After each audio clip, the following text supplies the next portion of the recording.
In this week's parsha, we meet not only the door of the mabul, but also the door haflaga, the door of Nimrod. And the Torah describes that door very succinctly. Vayu sofa echos udvorim achodim. So sofa echos is they spoke one language. There's all sorts of opinions in the world what that language was. Most linguistic experts agree that there must have been a common language that original man used to communicate. So we find vestiges of that. For instance, we find that the expression ma is the expression in almost all languages for mother, with its various variations, but that sound is mother. And there are other sounds that are common to almost all languages in the world, even though we have many, many different languages. So what was the Sofa Achat? So some say it was Hebrew, it was Lashon HaKodesh, that everyone spoke Hebrew. But others say that was not true, and some say that even the source in the Gemara holds that Aramaic is also a holy tongue.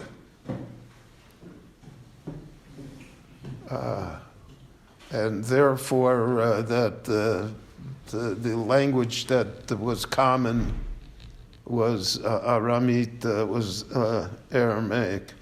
Most of the Meforshim seem to think that Lashon HaKodesh, that they spoke Hebrew. And Hebrew is the language in which the world was created. And that's the whole basis of Kabbalah, is how to use the letters of the Hebrew language to understand the secrets of nature, or of events, or of people. And therefore, great emphasis is put upon names. What Hebrew name, non-Hebrew names, all of that fits into the idea that Hebrew is the original creative language. So there was a sofa achas, whatever that was. But what does it mean, udvorim achodim?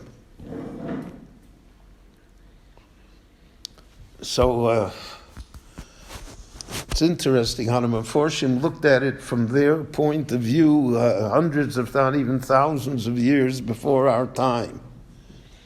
But they said Dvorim Achodim was restricted speech. Was that you had to conform to speech. And otherwise you were excluded from society. And the Meforshim say that the basis of all tyrannies in the world is control of speech. So we saw that in the communist world, we saw that in the fascist world. Yeah, we see it in other worlds as well, and we see it in our time as well. That in college in America, the professor got up and he said, "Ladies and gentlemen," and they fired him. Not allowed to say that anymore. Because. So the idea of Dvorim Achodim is a very powerful idea. Because that is really how you control people.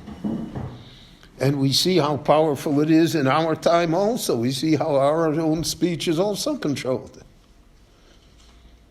And we see in the religious world how it's controlled. So that was the door hafloga. Now, they controlled it usually, as all tyrannies do, they controlled it for evil things. That's how Nimrod can become the dictator. And that's how he can throw people into the furnace. He can destroy everyone because of the fact that he controls. But in a society where it's not controlled, and so then the leader is much less powerful.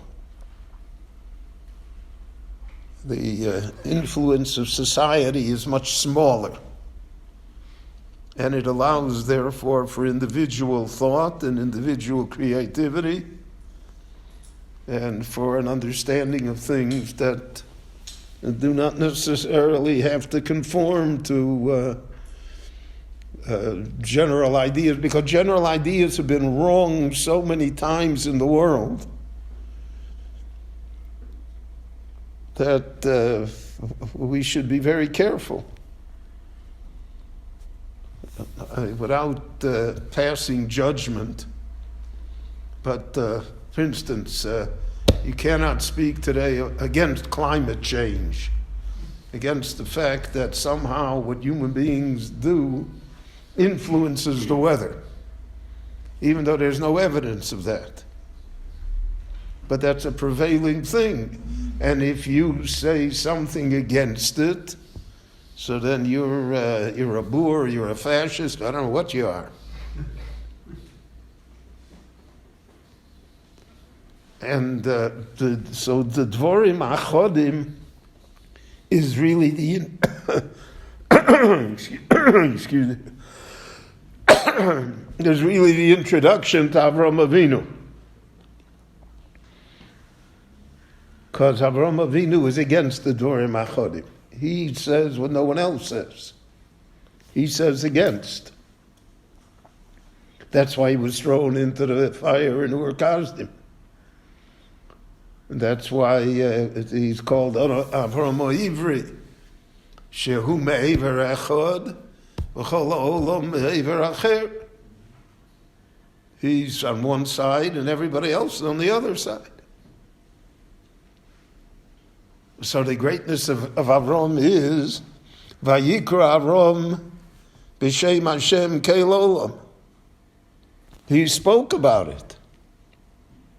He said the emperor is without clothes. He said that Avodah Zarah is nonsense.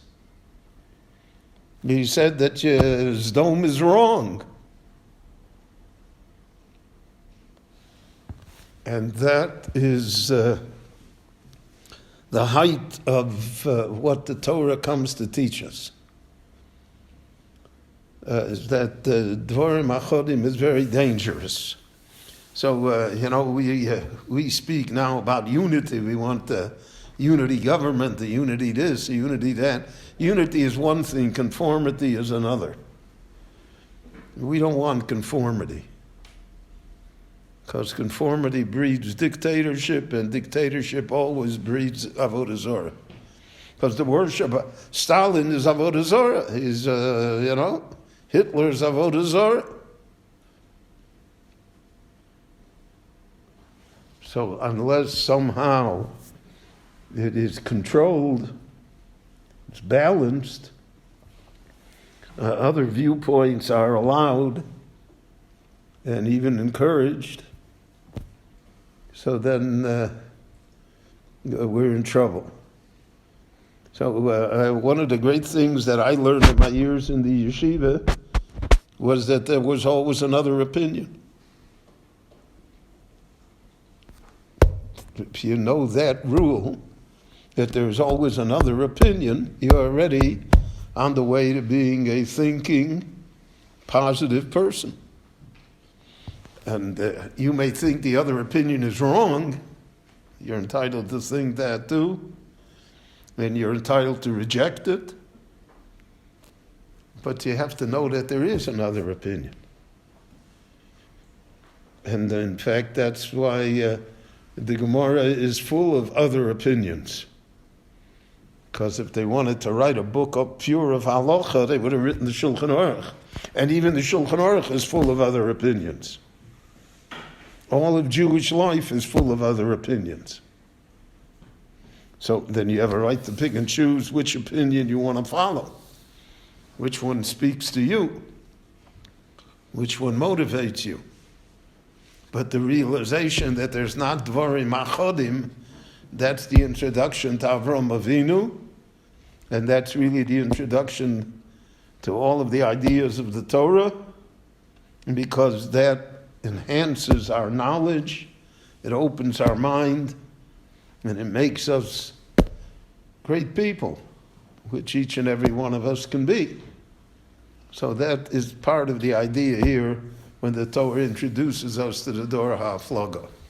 Rabbi Chananya ben Akashi Omer Rotz HaKadosh Baruch Hu L'Zakos Yisrael K'fi Chachir B'Lahem Torah Mitzvot Shenemar Aranoi Chavei Tzaman Sitko Yagdil Torah V'Yadir.